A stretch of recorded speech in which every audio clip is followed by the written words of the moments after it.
नमस्कार दोस्तों, मैं आशुतोष केडिया मनमई क्रिएशन परिवार में एक बार फिर से आपका स्वागत करता हूं। दोस्तों, मनमई creation, fashion beyond mind, millennium 2, millennium के 3 मार्केट फ़िलहाल रनिंग है सूरत में। मिलेनियम 2 में हम लोग बैठते हैं, रघुकुल के पीछे है दोस्तों। आपका अपना वेंचर है दोस्तों, आपके सपोर्ट से ही यहाँ तक आए हैं और आपके सपोर्ट से ही और आगे तक जाना है दोस्तों। मैं एक पिछली वीडियो में कुछ इन्फॉर्मेशन लेके आया था, जैसे जो इंक्वायरी, जो क्वेश्चनिंग हमारे पास आ रही थी ना कि भाई दुकान में डेढ़ माल बढ़ जाता है, सेल नहीं हो पाती है, तो कुछ मैंने उसमें जानकारी देने की कोशिश की थी। तो कुछ जो मेरी बाकी रह गई थी ना मन की बात, वो मैं आज इस वीडियो में आपसे करने वाला हूँ दोस्तों। दोस्तों, कल मैंने आपको उसमें बताया था कि फास्ट मूविंग प्रोडक्ट हमें सर्च करने हैं अपने। तो फास्ट मूविंग प्रोडक्ट की स्टडी करने के बाद हमने देख लिया, हमने वो कैलकुलेशंस बाहर निकाल लिए। मैं थोड़ा सा 1 मिनट वापस उस वीडियो का थोड़ा सा डिस्क्रिप्शन याद दे देता हूँ। मैंने आपको उस वीडियो में बताया था, पहले तो अपने शोरूम की थोड़ी सी लुक अच्छी होनी चाहिए, प्रेजेंटेशन अच्छी होनी चाहिए, फिर अपनी परचेज बढ़िया होनी चाहिए। परचेज सही है तो सेल अपने आप हो जाएगी, उसमें कोई दो राय नहीं है। फिर मैंने आपको फास्ट मूविंग प्रोडक्ट के बारे में बताया था, एक ऐसी रेंज जिसका दुकान के अंदर वॉल्यूम 60-70-80% होता है, हमें उसी पे मेन फोकस करना होता है दोस्तों। उसी से दुकान अपनी भरनी चाहिए। वो प्रोडक्ट रोज़ बिकेगा, रोज़ आप नया मंगाओगे तो जो आपका बायर आ रहा है ना, उसको ऐसा हमेशा लगेगा कि यार इसके पास सेल वॉल्यूम बहुत अच्छा है, जब भी आओ नया आता है। अपन जिस टेक्सटाइल लाइन से जुड़े हुए हैं ना दोस्तों, जो लेडीज़ की सेवा का काम हमने जिम में लिया हुआ है, उसके अंदर डेली नया, डेली फैशन और डेली अपडेटेशन ये बहुत ज़रूरी है दोस्तों। मैंने इससे पहले एक वीडियो में आपको डिजिटलाइजेशन के लिए बताया था। कस्टमर आपके पास आया, आप उसका डाटा लो, उनको फ़ोन करो, उनकी बर्थडे डेट लो, उनकी एनिवर्सरी डेट लो। कस्टमर से आप अटैच हो दोस्तों।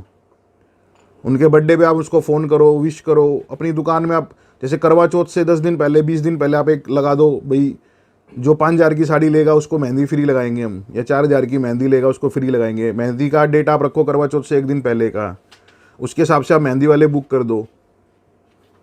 या तो आप वो साड़ी की कॉस्ट में जोड़ दो, या हमने समझ लो 5,000 में अगर मेहंदी वाले ने 500 रुपये लिए तो हमने नहीं कमाए वो, पर कस्टमर तो हमसे जुड़ता है ना।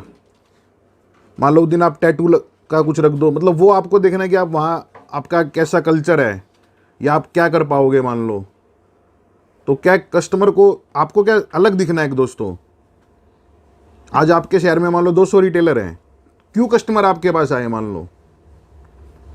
या आप किसी भी दुकान पे आप जा रहे हो, मान लो आप कोई बर्तन खरीदने जा रहे हो, कोई ज्वेलरी खरीदने जा रहे हो, कोई शूज़ खरीदने जा रहे हो, आप किसी भी दुकान पे जा रहे हो तो उसका कुछ रीज़न होगा ना।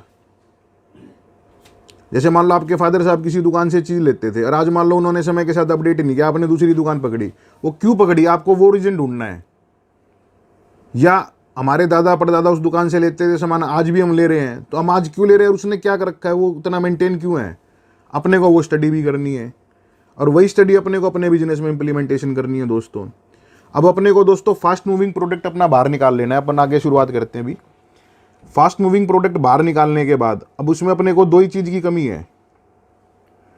अगर अपने पास डेड स्टॉक हो रहा है ना, तो अब उसके बाद अपने पास 2 ही चीज़ की कमी रहेगी भैया। तो अपनी स्टडी नहीं है कि अपने पास क्या बिक रहा था। हमने जो बिक रहा था उसको तो कम मंगाया, जो रेंज या जो सेगमेंट नहीं बिक रहा था उससे हमने दुकान भर दी, और भर दी हो गया, कोई खास बात नहीं है। उसके प्रेशर में और अपन टाइम ख़राब करें या और अपना समय ख़राब करें, अपनी एनर्जी ख़राब करें। क्योंकि आप यकीन मानना कि जो प्रोडक्ट मान लो आप 2,000 में ले आए और आज मान लो वो नहीं बिक रहा, तो वो 2100-2200 में बिकेगा नहीं। क्योंकि अपनी टेक्सटाइल के अंदर क्या रोटेशन बहुत फास्ट है। जेंट्स का काम नहीं है कि ब्लैक कलर की पैंट, ब्लू कलर की पैंट, एक ग्रे कलर की पैंट और 6 शर्ट में जो है ना आदमी को एकदम हर रोज़ नया लुक लगता है। मान लो मतलब लेडीज़ तो क्या एक साड़ी 2 फंक्शन में पहन ली तो तीसरी में तो सवाल ही नहीं उसका पहनने का। मान लो तो उसको टेस्ट भी नया चाहिए, वैरायटी भी नहीं चाहिए, और चेंजेस इतने भयंकर हो रहे हैं मान लो, तो उसमें अपने को अपनी दुकान का जो एनालाइजिंग है ना वो एकदम फास्ट रखना ही पड़ेगा दोस्तों, उसका कोई इलाज नहीं है।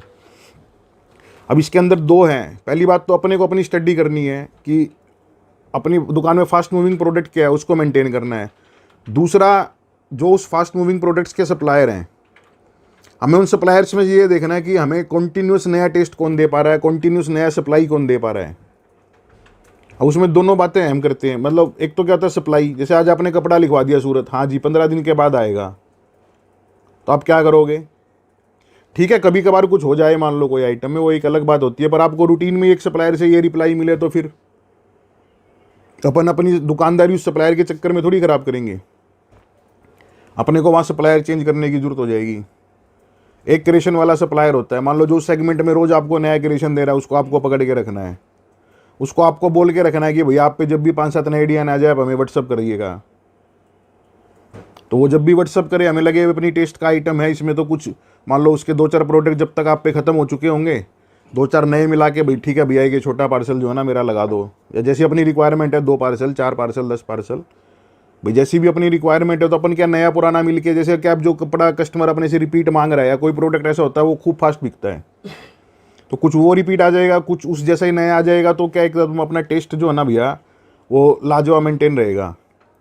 ये रोटेशन अपनी दुकान में आना चाहिए, तभी अपना जो बायर है ना उसको ऐसा लगता है कि भाई इनके यहाँ रोज नया आ रहा है मान लो।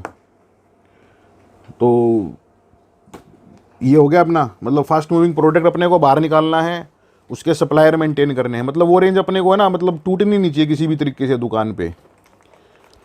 अब दोस्तों मैं एक स्टडी पे ये बता रहा हूँ आपको, जैसे मान लो आपके पास सपोज करो, मैं अभी आज छोटे दुकानदार की बात कर रहा हूँ, मान लो जिसने कम पैसे लगा के काम कर रखा है, लिमिटेड काम कर रखा है, मान लो अपना कपड़ा आज 50,000 का कोई डेड स्टॉक में है। आप एक स्टडी निकाल लो कि आपने मान लो ये कपड़ा अगर अपना 4-6 महीने पुराना हो चुका ना, तो आप उसका रेट टू रेट कर दो। आप समझो कि 50,000 का कपड़ा अपना एंड पड़ा है, आज अपन ने रेट टू रेट भी कर दिया, तो उस 50,000 दूसरे उस 50,000 के बदले में एक तो अपनी दुकान खाली होगी। आने वाले कस्टमर को ये नहीं लगेगा यार ये डिजाइन तो मैं 4 महीने से 6 महीने से 8 महीने से देख रही हूँ, इनके पास तो कुछ नया है नहीं। और दूसरा अपन उस 50,000 से नया कपड़ा लाएंगे तो उसमें कुछ कमाएंगे। तो आज ही आप दोस्तों समझ लो कि जिसको तकलीफ है, मान लो भाई मेरी दुकान में डेड स्टॉक बढ़ गया या दुकान चल नहीं रही है, वो आप उसको सबसे पहले रेट टू रेट निकालना शुरू कर दो। जो 6 महीने पुराना 5-6 महीने पुराना जो भी आपके पास कपड़ा पड़ा है ना, इसका मतलब क्या है, जैसे कि आपके पास समझ लो 6 महीने के अंदर मोटा मोटी सब कस्टमर अपनी बाइंग रेंज के एक बार दुकान विजिट कर लेते हैं, वो आपके पास करके जा चुके हैं। वो प्रोडक्ट एक क्या होता है, अपने पास रोज़ नया बायर आए ना तो कोई दिक्कत नहीं होती, अपने पे लिमिटेड बायर के अंदर ये सबसे बड़ी प्रॉब्लम रहेगी। तो आप उसको चेंज कर दो सर, मतलब अपने चेंज इन द सेंस, मतलब उसको रेट टू रेट निकाल दो। रेट टू रेट ने आपने आज रेट रख दिया, उसके बाद भी आपको लगे भाई 2 महीने में नहीं बिक रहा, तो उसमें 10-20% नुकसान करके बाहर आ जाओ, क्योंकि अपन उस 50,000 की परचेजिंग से दूसरा 50,000 का कपड़ा लाएंगे, उसमें 5-10% कमाएंगे, तो वो नुकसान वहाँ से पूरा होगा। पड़े हुआ कपड़ा कभी भी नहीं बिकेगा दोस्तों, उसकी हालत कुछ ना कुछ और ख़राब होती चली जाएगी। आप जितनी बार उसको फोल्ड करोगे उतनी बार उसकी फोल्डिंग में लाइनिंग्स और बढ़ेंगी। वो प्रैक्टिकल प्रॉब्लम्स है दोस्तों, ये पूरी स्टडी है, एनालाइजिंग है, बड़ी बड़ी कंपनियों की एनालाइजिंग है मान लो, तो मैं मेरी खुद की नहीं है और मेरा खुद का तो अनुभव है। तो उसको अपने को क्या, अपने को देखते रहना चाहिए भैया कपड़ा, हाँ इसको 5-6 महीने हो गए परचेज किए नहीं बिक रहा, उसको को सेल में कुछ भी करके अपने को अपना जैसे जितने में परचेज किया अपने को उतने पैसे मिल जाए बहुत हो गए। फिर भी कपड़ा नहीं बिक रहा तो उसको और 10-15% कम करके जो अपने को निकाल देना चाहिए दोस्तों। इसका एक छोटा सा एग्जांपल मैं आपको बताता हूँ।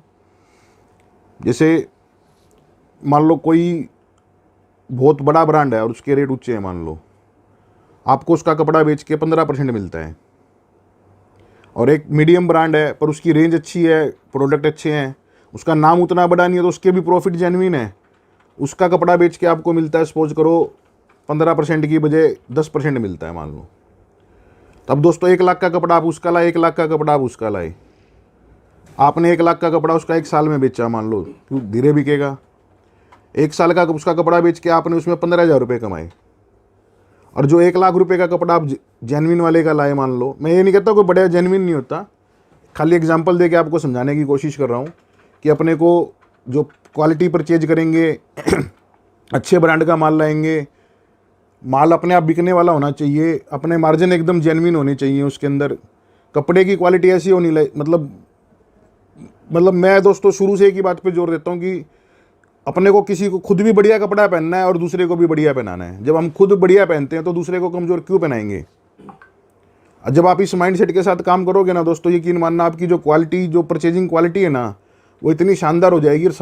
मैं ये नहीं कहता कि आपको कोई 300 की साड़ी आप 600 में रखो, अपने को 300 वाली भी रेंज मेंटेन करनी है, पर अपने को 300 वाली रेंज में सिलेक्शन करना है दोस्तों कि किसका कपड़ा अच्छा है, और अपने को लगे भाई 350 में अपने को ये कपड़ा बहुत अच्छा इसका है, इसके कलर के कपड़े के कलर बहुत अच्छे हैं, कपड़े की फील फॉल बहुत अच्छी है, तो अपने को 300 की बजाय 350 वाले सेगमेंट पे भी चला जाना है। आप एक बार खाली माइंड सेट कर लो भाई, आपको चलो मैं कह रहा हूँ वो आपको 300 वाला प्रोडक्ट भी 500 में बेचना है और 350 वाला भी 500 में बेचना है, आप 25 रुपये कम कमा लो, पर कस्टमर तो आपका रिपीट कस्टमर बनना चाहिए वो। मतलब उसका माइंड सेट ऐसा होना चाहिए कि भाई फलानी दुकान ही, मतलब मेरे को तो कपड़ा लेना है तो बस पहले तो मैं फलानी दुकान में जाऊँ। हम उससे कुछ कमा ही रहे हैं ना दोस्तों, खोने का तो कोई काम है नहीं मान लो। और जेन्युइन प्रॉफिट रखने से ही समझ लो आप, कस्टमर इतना बड़ा मार्केट है, कंपटीशन इतना भयंकर है, तो जेन्युइन प्रोडक्ट, जेन्युइन परचेज और जेन्युइन प्रॉफिट ही काम आने वाले हैं आगे। अब दोस्तों जो 1 लाख का कपड़ा हम जो मीडियम ब्रांड का लाए, उसके अंदर हमने समझ लो 8-10 बार रोटेशन घुमा दिया अपना, तो उस प्रॉफिट का आप कैलकुलेशन, अगर मैं 10 कहा था आपको, मैं कहता हूँ 8 भी बचेगा ना, तो आपको 64%, अगर आपने 8 बार रोटेशन घुमाया तो 64% आपने प्रॉफिट कमाया। और जिसका 15% प्रॉफिट था उसका 15% ही रहेगा दोस्तों।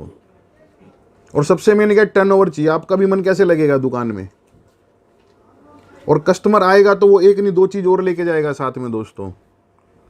तो दोबारा मैं आपको बता रहा हूँ, फास्ट मूविंग प्रोडक्ट अपने को बाहर निकालने हैं, फिर उसके सप्लायर सेट करने हैं, और मार्जिन अपने एकदम जेन्युइन रखने हैं, अच्छे ब्रांड अपने को सर्च करने हैं, और कपड़े की क्वालिटी उसकी एकदम परफेक्ट होनी चाहिए, फील फॉल अच्छी होनी चाहिए, कलरों में चमक अच्छी होनी चाहिए। आप रेट वाइज एक बार मत जाओ दोस्तों, आप मेरे से कहने से खाली एक दुकान का 10-15-20% सेगमेंट खाली इस टाइप का मैनेज करके देखो कि भाई अपने को यहाँ सारी चीज़ें अच्छी चाहिए मान लो। और परचेज हमेशा अपना जो कस्टमर बेस है ना, उसके हिसाब से रखनी है अपने को, स्कीम के हिसाब से नहीं रखनी है दोस्तों। जैसे मान लो अपने को पता भी ये 2 महीने अपने इस बेल्टों में काम नहीं चलता, और यहाँ सूरत कितनी भी स्कीम लगी हो, मान लो आप जहाँ से भी बाय कर रहे हो कितनी भी स्कीम है, तो अपने को उन 2 महीने में थोड़ा स्लो ही रहना चाहिए। उसके बाद पता नहीं क्या टेस्ट डेवलप होगा, तो अपने तब जो नया टेस्ट होगा वो लेके आएंगे ना दोस्तों। अपने को दुकान एकदम अपनी शोरूम बननी चाहिए, मतलब लगना चाहिए सामने वाले को इनके यहाँ रेगुलर परचेज है, लाजवाब प्रोडक्ट्स हैं। जैसे डिस्प्ले, मतलब कुछ ना कुछ दुकान में आप करो, जैसे मान लो मिरर लगाया, भाई लेडीज़ को साड़ी देखे तो जैसे कोई दो आई तो एक दूसरे की पसंद है, खुद भी लेडीज साड़ी एक बार मतलब कंधे पे डाल के देख ले भाई, हाँ कितनी सुंदर लग रही है नहीं लग रही है। तो एक मिरर जो है ना जिसमें साड़ी दिख जाए लेडीज़ को, उतना तो एक मैंडेटरी मतलब एक दुकान में अपने को लगाना ही चाहिए मान लो। और भी काफ़ी चीज़ें हैं, मान लो वो फिर जैसा जिसका खर्चा करने का हिसाब, मतलब उस तरीके से ही वो सब भाई अपनी अपनी दिमाग की चीज़ें भाई उस तरीके से उनको मेंटेन करें वो। तो ये सब दोस्तों मैंने आपको बताया आज जो है ना कि भाई दुकानदारी इससे क्या फेल नहीं होगी दोस्तों। भाई अपने पास नया पुराना होता रहेगा, नए के अंदर हम कमाएंगे, परचेज अच्छी होगी। और सबसे मैं फिर वापस एक बात बोलता हूँ, purchase according to customer, not by scheme. मतलब स्कीम कह लो या कुछ, भाई मेरे दोस्त की दुकान थी उसने भेज दिया, ऐसा कर दिया वैसा कर दिया। 100% जो आपका कस्टमर बेस है ना दोस्तों, भाई जो कस्टमर की रिक्वायरमेंट है आप उसके हिसाब से एकदम परचेज अपनी रखना सर, तो दुकान चलने से कोई नहीं रोक पाएगा।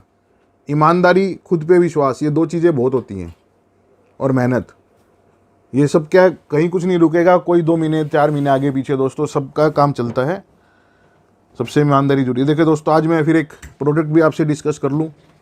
अभी क्या शूटिंग में गया हुआ, इसके फ़ोटो पोस्टर आए नहीं है, पर प्रोडक्ट इतना सुंदर लग रहा था ना, तो मेरे को क्या आपसे दिखाए बिना रहा नहीं गया। फिगर बेस की रिक्वायरमेंट अभी आजकल बहुत मांग रहे हैं, जैसे ना अभी वेडिंग्स आ गए अप्रैल से ऑनवर्ड, तो उसके अंदर क्या पार्टी वियर साड़ी, मतलब हैवी साड़ी जो है ना, डिज़ाइनर साड़ी, इन सब की रिक्वायरमेंट्स हमारे पास काफ़ी आ रही थी दोस्तों। तो उसी के चलते ना ये प्रोडक्ट आप देखना दोस्तों, एकदम कितनी बारीक स्टिच का काम किया गया है ना इसके अंदर, आपकी तबीयत प्रसन्न हो जाएगी खाली प्रोडक्ट देख के। ये देखिए दोस्तों पूरे बॉर्डर के अंदर कितना बारीक बारीक काम किया गया है, स्टिचिंग एकदम बारीक बारीक है, छोटी छोटी बुटियाँ, छोटे छोटे कितने कलरों का प्रॉपर यूज़ किया, हिरन की फिगर बनाई है, उसको बाहर सिरोस्की से आउटिंग दिया गया, टोन टू टोन कपड़े का बॉर्डर लगाया हमने यहाँ पे। इसी फिगर के मैच का जो बुट्टा जो है हमने इसको वर्किंग के अंदर बॉर्डर में लगाया है, और इसी बॉर्डर के साथ अटैच ही उसी कपड़े पे एक छोटी सी बॉर्डर अलग, यानी आपको 2 बॉर्डर दिखने वाली हैं ये। और ये पूरे पैनल में आएगा इतना सुंदर काम, और ये पूरा ऊपर तक भरा हुआ आएगा दोस्तों। साड़ी आप देखो दोस्तों, एकदम पार्टी वियर साड़ी है, आपको सिर्फ दुकान में रखनी है। जैसे मैं आपको बता रहा हूँ कि क्वालिटी परचेज होनी चाहिए मान लो। ये देखिए दोस्तों 6 कलर की बेहद खूबसूरत मैचिंग, वाइन कलर देखो दोस्तों कितना खूबसूरत है। यही पैकिंग आपको जाने वाली है, टैग आ जाएगा, कलर टू कलर फोटो आ जाएगी, इसका स्क्रीन नेम आ जाएगा, बाहर पोस्टर, फोटो, बैग। दोस्तों हमारा यहाँ जो मैं डिज़ाइन आपको दिखाता हूँ ना, हर वीडियो के अंदर 1-2 डिज़ाइन, मेरे को 1-2 डिज़ाइन दिखाने का मतलब ये होता है कि आपको खाली पता लगे कि हम किस ग्रेड की मेहनत कर रहे हैं, किस टाइप के हम प्रोडक्ट आप तक पहुँचाने की कोशिश कर रहे हैं, किस फिनिशिंग के प्रोडक्ट आप तक पहुँचाने की कोशिश कर रहे हैं। दोस्तों हम 10-20 हज़ार प्रोडक्ट नहीं रखते, पर आप समझ लो जितने हैं सिलेक्टेड हैं, एकदम परफेक्ट हैं। आपको इनमें से छांटना है कि भाई आपकी फ्रीक्वेंसी, मैंने अभी जैसे वीडियो में पहले ही बताया भाई, कस्टमर बेस, आपके कस्टमर बेस की क्या रिक्वायरमेंट है। हम 300 से 1200 तक की रेंज पूरी वेल मेंटेन करते हैं दोस्तों। आपको देखना है कि आपकी क्या फ्रीक्वेंसी है। डाइड, प्रिंट, कॉटन, तीनों चारों टाइप के कपड़े हम बनाते हैं दोस्तों। कॉफ़ी कलर, मेहंदी कलर मतलब ये ना, कॉफ़ी से भी अलग मेहंदी कलर। टोन देख लो आप कलर की, एकदम कितनी शानदार है। 6 कलर की एकदम बेहद खूबसूरत मैचिंग। बहुत बारीक स्टिच का काम है दोस्तों। सूरत में मतलब क्या है, मैं ये नहीं कहता कोई 1-2 खाते, 50-100 खाते ही बना पाएंगे। मतलब समझ लो 1 लाख खाते होंगे कम से कम एम्ब्रॉयडरी के, तो उसमें 100 खाते मुश्किल से इतना बारीक, इतनी फिनिशिंग का काम कर पाएंगे दोस्तों। तो ये लोग भी क्या टेस्ट हर आदमी को नहीं देते भाई। जैसे मैंने इनको कहा ये डिजाइन मुझे पसंद है, तो ये क्या फिर मान लो सूरत में 1 या 2 या 3 जनों के डिजाइन बनाएंगे, तो आपको हर जगह ये डिजाइन मिले ऐसा भी पॉसिबल नहीं है दोस्तों। मोनोपोली भी एक बिजनेस में क्रिएट करनी चाहिए दोस्तों। तो 6 कलर की मैचिंग आपको दिखाया, ये इतने प्यारे कलर हैं दोस्तों, पूरे के पूरे 6 कलर के। सीपी विचित्रा इसका फैब्रिक है, काफ़ी ट्रेंडिंग फैब्रिक है ये यूपी बिहार के अंदर, तो समझ लो यूपी बिहार छत्तीसगढ़ एमपी के अंदर, तो महाराष्ट्र में भी काफ़ी ट्रेंड मांगता है इसका सीपी विचित्रा का। दोस्तों हम डिलीवरी अक्रॉस इंडिया करते हैं, इंटरनेशनली करते हैं। आप कहीं से भी कस्टमर हैं हमारे, आप हमें अप्रोच कीजिए। आपको कोई भी मन में बात है, कुछ भी पूछना है, तो आप हमें टच कर सकते हैं, व्हाट्सअप कीजिए, कॉल कीजिए। नंबर स्क्रीन पे शो कर रहे हैं दोस्तों। हम लोग जो है आपको तक जो है ना पूरी जानकारी जो है ना पहुंचाने की कोशिश करेंगे। और दोस्तों हमारा एड्रेस है ना गूगल पे भी अपलोड है, जैसे आप उसमें मैप में डाल देंगे तो आपको सीधा दुकान तक ले आएंगे वो। और आपको कोई भी प्रॉब्लम हो आने में जाने में, आप कहीं भटक रहे हैं, मान लो आप किसी और के यहाँ जाना चाहते हैं, तो भी आपको कोई समस्या, तो आप हमें भी, तब भी हमें आप फ़ोन करके पूछ सकते हैं। नंबर जो है ना स्क्रीन पे शो कर रहा है दोस्तों। आपके प्यार की जो हमेशा ज़रूरत रहेगी। धन्यवाद दोस्तों।